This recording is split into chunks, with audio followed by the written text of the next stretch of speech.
From RareGem Productions, this is Let's Get It Together. Support for Let's Get It Together comes from the Kwame Building Group, delivering total value through pure construction and program management services. Support also from Proficient Chiropractic, 2050 Woodson Road in Overland, Missouri. Call 314-447-0725 with Doctors Everett and Tipler, changing the way St. Louisans think about their health. In the classroom, grab a notepad. We continue our conversation with Dr. Terrance Roberts.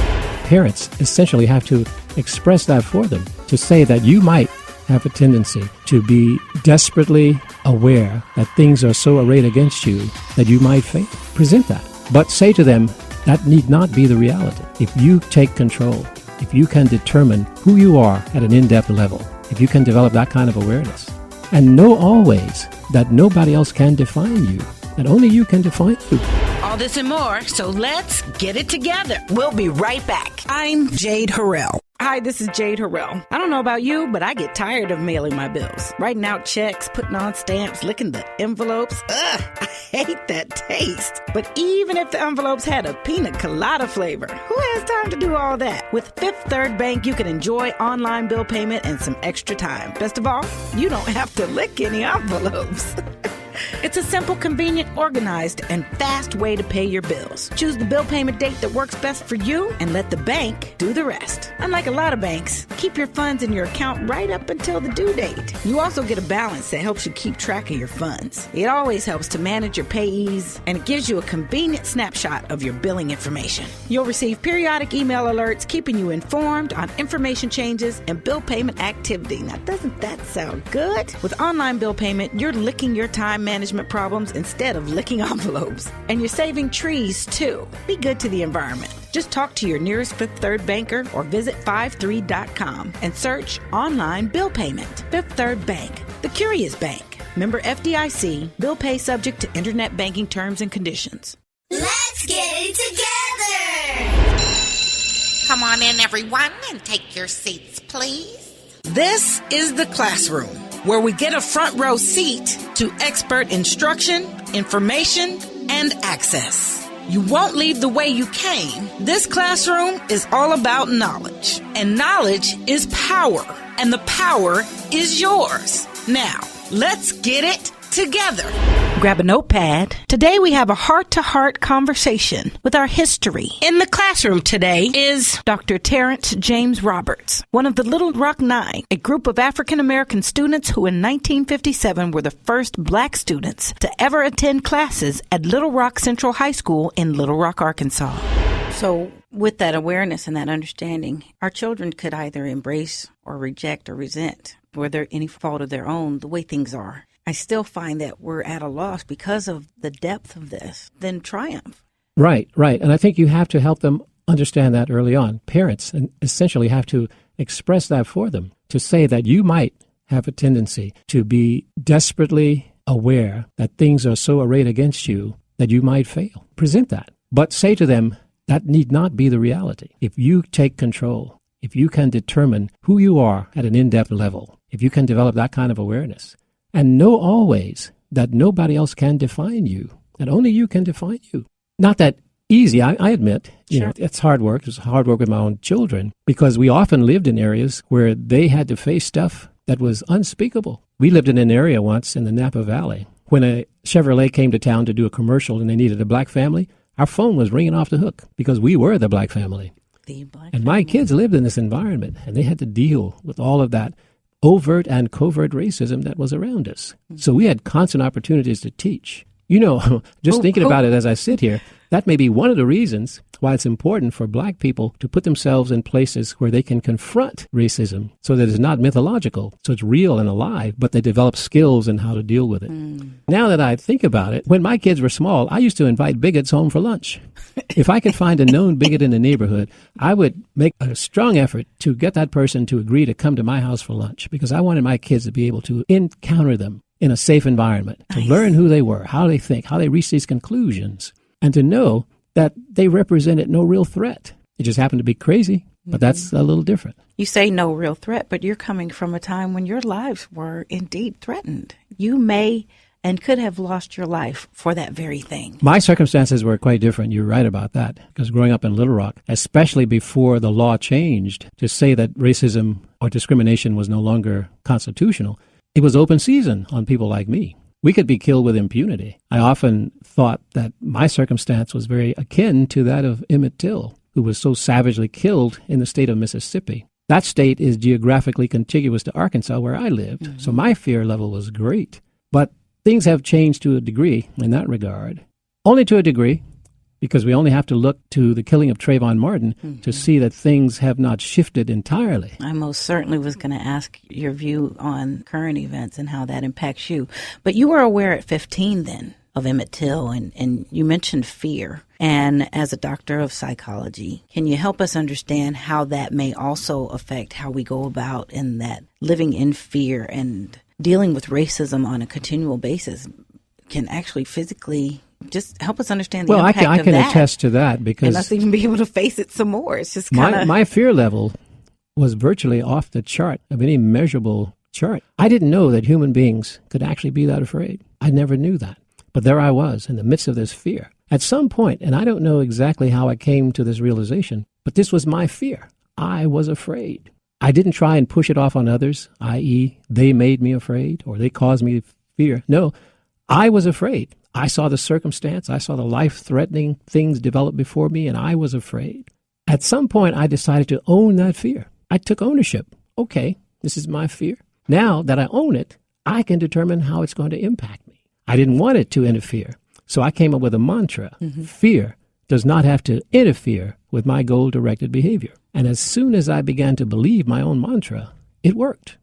How were you able to convince yourself? I don't know exactly the mechanism, but it's about focus.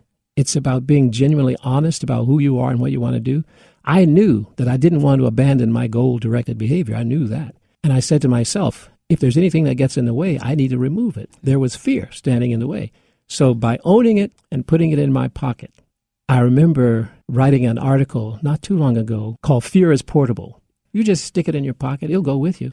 It has a tendency to stick around. It won't leave. Nothing you can do about it. It's going to be there anyway. It's going to be there. It's going to hang out. Might as well develop a friendship with it. And I was overjoyed once to read an account written by a prisoner of war, an American prisoner of war, who was tortured so badly. His tormentors used to tie a rope around his hands behind his back and then pull that rope up behind him so his arms were extended backwards, causing great pain. And they did this on a daily basis. He was there for years. Someone asked him, how did you survive? He said, I came to love the rope. I decided to love the rope. The rope and I were in love. It's an amazing story. It is an amazing story. Now, of course, there are questions. How can one do that? Is it possible? Yes, it is possible because he did it. Now, is it possible for others? We don't know because you have to be in that situation and determine if you want to do that in order to test it. But in his circumstance, it worked. And I would imagine there are many other stories like that that we don't know. Sure. For several reasons. In the main, most people are reluctant to even share that kind of stuff. It's so private and personal. But instructive for the rest of us once we do find out. And his story was instructive to me because I applied it to myself in retrospect. When I developed this love for fear, it was tantamount to me loving the rope in his circumstance. It was. Very parallel. Certainly.